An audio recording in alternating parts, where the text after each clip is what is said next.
En la antigüedad, las ciudades fungían bien diferente a lo que nosotros estamos acostumbrados a pensar que es una ciudad. En la antigüedad, muchas ciudades eran santuarios. Y había una específicamente que era el santuario de muchas personas. Además de ser santuario, tenía una fama bien importante para muchas personas. Tenía como centro un templo, y en ese templo se celebraba varias veces al año unas festividades sumamente importantes para un pueblo. Venían muchos peregrinos de diferentes partes del mundo, conocidos en esa época, a celebrar unas fiestas sagradas.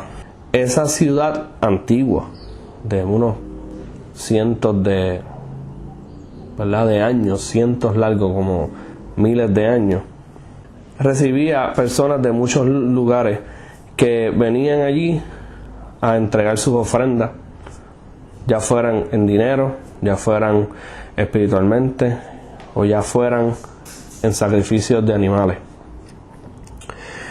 En esa ciudad se había dado recientemente el recibimiento de muchas personas.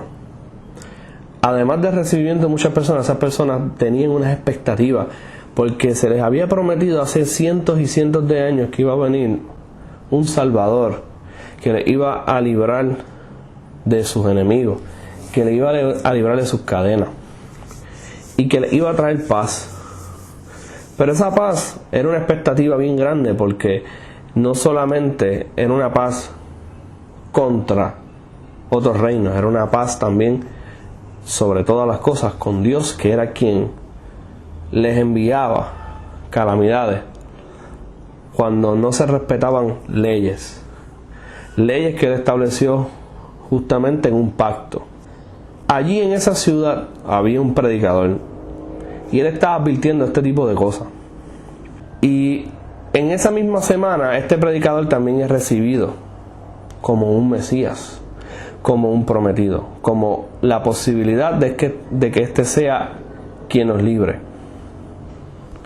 Las expectativas estaban altas todos los años, pero sobre todo este año, donde había una persona que había demostrado algo muy diferente.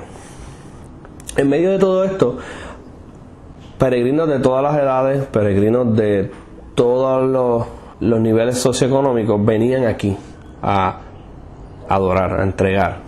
Entre ellos habían gente rica, gente pobre, habían familiares y venían personas solas. Y dentro de todo esto había una persona que era una viuda, y era una viuda que era pobre, como lo eran la mayoría de las viudas. Esta viuda, por estas leyes en las cuales se regían estas personas en un pasado, se decía que ella debía recibir misericordia, gracia y sustento de los demás. Dada la cosa que esta viuda, que se supone que recibiese gracia, fue realmente con la intención de dar, y eso lo podemos ver en un relato que les voy a leer. Ella dio de corazón porque ella no estaba obligada. Pero antes de ver lo que sucedió allí, quiero leerles Éxodo 22, del 22 en adelante. Vamos a leer el 21, dice: y al extranjero no engañarás ni angustiarás, porque extranjeros fuisteis vosotros en la tierra de Egipto. A ninguna viuda ni huérfano afligiréis, porque si tú llegas a afligirles y ellos clamaren a mí, ciertamente oiré yo su clamor, y mi furor se encenderá, y os matará espada, y vuestras mujeres serán viudas, y huérfanos vuestros hijos. Ahí vemos una advertencia, era una ley.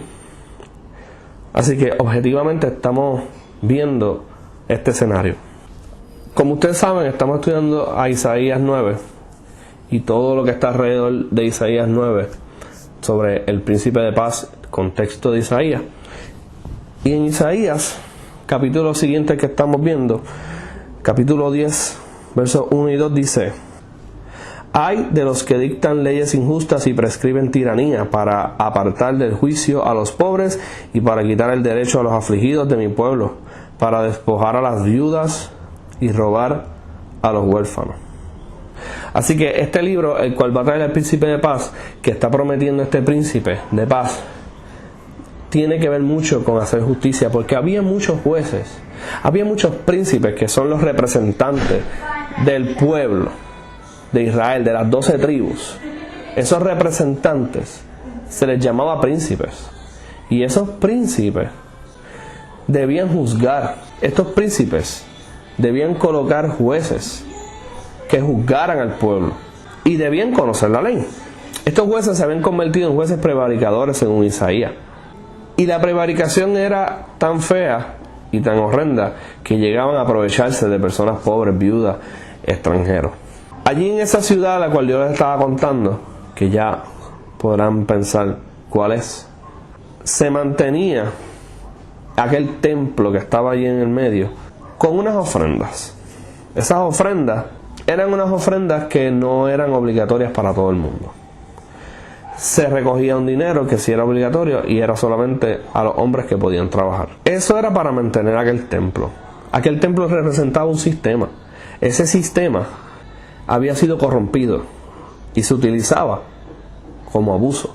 Y los principales, que se supone que fuesen jueces, usaban este tipo de cosas para mantener un sistema que solamente le convenía a ellos. Un templo al cual, cuando iban a orar a Dios, allí Dios no estaba. ¿Y saben quién lo estaba diciendo? Lo estaba diciendo aquel predicador, lo estaba advirtiendo. Él estaba allí. Él estaba allí cuando sucedió lo que les voy a estar leyendo ahora. Pero mientras se estaban dando estas ofrendas, estaba aquella viuda allí a punto de entregar su ofrenda. Este predicador ya venía diciendo que esta ciudad iba a ser juzgada.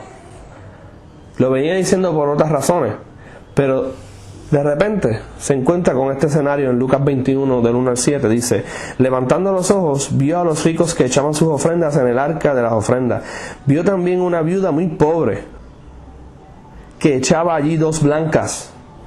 Y dijo: en verdad os digo que esta viuda pobre echó más que todos, porque todos aquellos echaron para las ofrendas de Dios de lo que les sobra, mas esta de su pobreza echó todo el sustento que tenía, todo.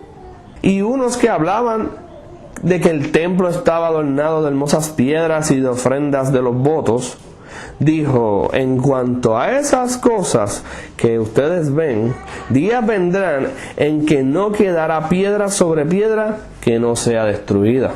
Y le preguntaron, diciendo: Maestro, ¿cuándo será esto? ¿Y qué señal habrá cuando estas cosas estén por suceder? Ese predicador es Jesús, y él estaba pronunciando juicio. Exactamente en el momento en que esta viuda pobre dio todo lo que tenía, el juicio ya era inminente. Le dijo: todo esto que ustedes ven, porque el escenario es el siguiente: mientras están ofrendando personas pobres que no tienen nada para sostener a unos jueces injustos, estaban los discípulos del Señor Jesús, sus seguidores y otros, maravillándose de la estructura del templo de Herodes. Esto es Jerusalén. Y el templo y la ciudad había sido adornado como nunca antes. Adivinen con qué dinero. Así que mucha gente se maravillaba, porque era una maravilla de la antigüedad. Pero a Dios le enojaba esto, y ya había proferido una sentencia. Él es el juez justo que cumple su promesa. Él cumple su promesa de juicio. Y lo vemos que cuando Él menciona todo lo que va a suceder, ese juicio se dio unos 40 años después de su resurrección, aproximadamente. Jerusalén fue destruida. El templo fue destruido, fue saqueado, todos sus tesoros se fueron. Y entonces tenemos que la profecía de juicio se cumple. El nuevo sistema se establece. Ya no necesitamos el templo, porque el verdadero santuario ya no es una ciudad, sino son aquellos que le creen a Jesús. Tenemos verdadera paz, porque la verdadera paz es con Dios, quien enviaba a quienes invadían. Y no solamente eso, sino que eternamente quien nos va a juzgar. Y tenemos paz por medio de nuestro Señor Jesucristo a través de la fe. según Romanos 5. Con eso yo los quiero dejar esta vez. Piensen en ese juez justo que también fue príncipe de paz, porque fue el príncipe de paz prometido, y quien promete cumplió con unas leyes objetivas que estaban desde el principio. Dios les guarde. Un abrazo.